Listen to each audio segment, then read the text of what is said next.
Thank you. I'm Representative Heather Bauer. This is my district that we're standing in today. I first want to just thank you all for coming out on a very short notice regarding the fire that happened right behind us. We do a lot of lawmaking at the State House, but every day things like this happen in our communities across the state. And these are real people that have been affected, and their lives have been forever changed. I know there's a press conference happening after us. We're going to hear some more details of what exactly happened. We're not going to touch that. But if you've ever experienced displacement because of a fire like I have, I lost my home when I was 3 years old.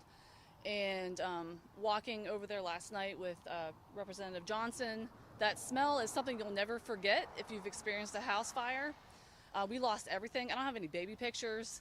I don't have anything from my childhood. So the reason why we're here is because these folks are starting over again in a lot of ways. That not only physical things, but also in their spirit. They're going to be starting over again and building their home back again.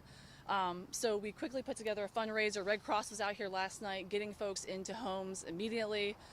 They're going to need our resources, money, to continue to house these folks, make sure they're fed, they have their medications, kids' toys, whatever they need to make feel as comfortable as possible until they get into long-term housing. So I want to also thank the fire department they were here and pulled folks out of the apartments within 3 minutes, which is incredible. We were just at the State House acknowledging them a couple days ago for their work. And again, they show up to serve our communities.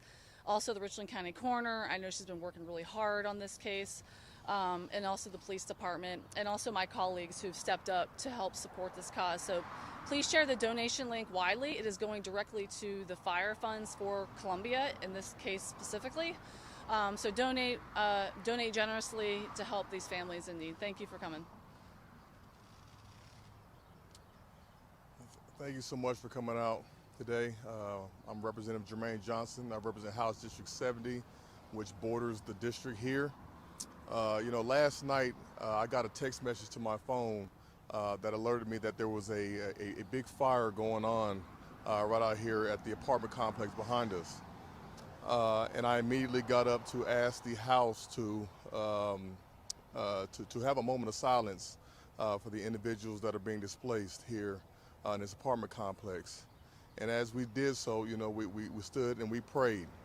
And today I'm asking everybody that is watching this here to pray for the families who have been displaced, to pray for the lives who have been forever changed, to pray for the families that they can have some sort of closure and just to have the strength and ability to move forward with the rest of their lives. This is a great tragic situation that occurred here, and we're asking for the public's help.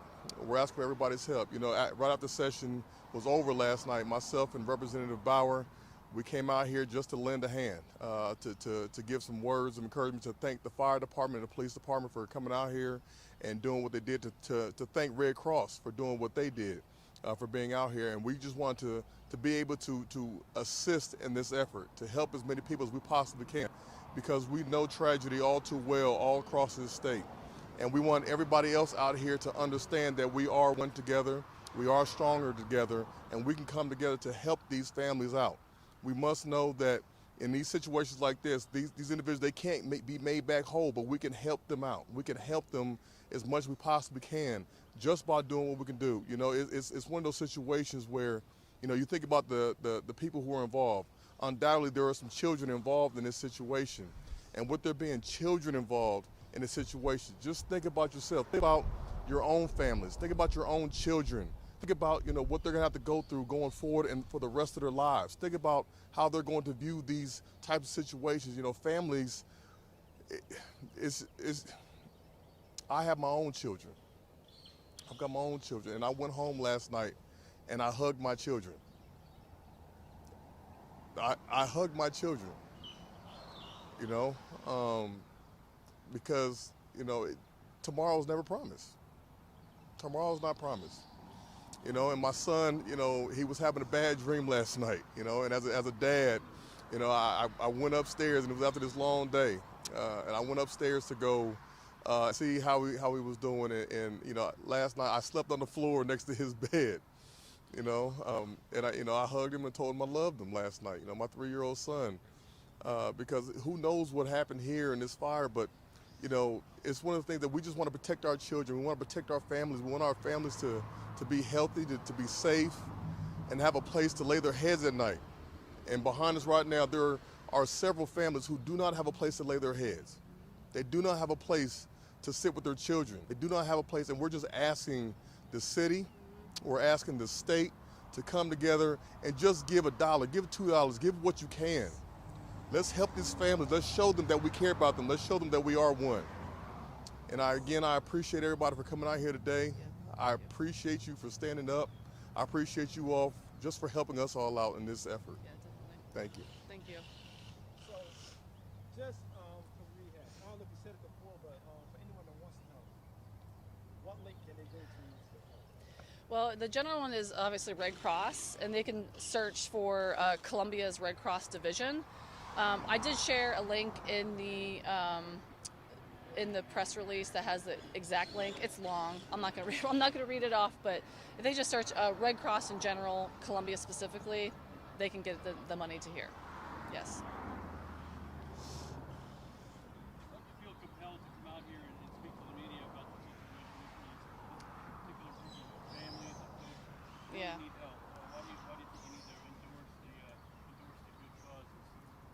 Well, I mean, before I got elected, no one would answer my phone call. So, when you have this platform as a public servant, in my opinion, I think my colleague here would agree, we should be using our platform to help make change. And if that's getting people food and a pillow to lay their head on, then we should do that at every possible way we can. I want to add to that. I've been homeless. I've been homeless before. And being homeless in my upbringing, I know what it's like to not have anywhere to go. I know what it's like to not have any food. I know what it's like to not have any electricity.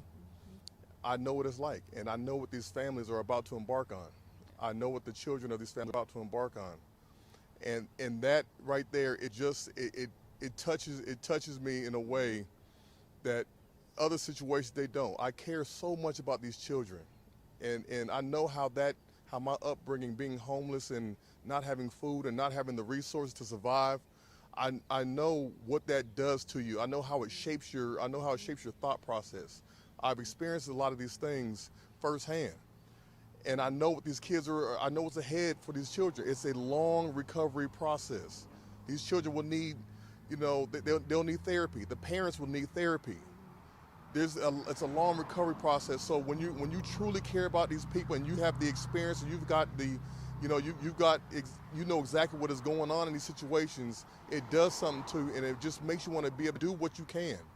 If I've got this small platform, whatever the platform is that I have, I want to be able to use that to assist these people, to get the word out, spread the word out wide and far, to help these individuals out, to just give them some sort of relief. But we know this money is not going to do everything. We know it won't. But it can do something. It can do something, and to provide the little bit of relief that we can do is the least I could do, especially as being a servant of my Lord and Savior. You both said you've been through similar incidents. What can you tell people during this time that are going through this right now? What encouragement did you all lean on during your Well, myself personally, what I would tell them is that trouble does not last always. And you've got to put your faith in a higher power and know that there are people out here who are looking to assist you. You don't have to worry too much that we're not going to be standing there right with you, standing behind you and standing beside you and walking with you, give you the support that you need. This type of thing is we know it might look dim right now. We know it might look grim right now, but the future is much brighter than where you are, and you're not out here by yourself. I would also add that folks like us are watching people's backs, regardless if it's a fire or other legislation that's happening at the State House. There are people fighting for them and people trying to have their back and make South Carolina better and their community better.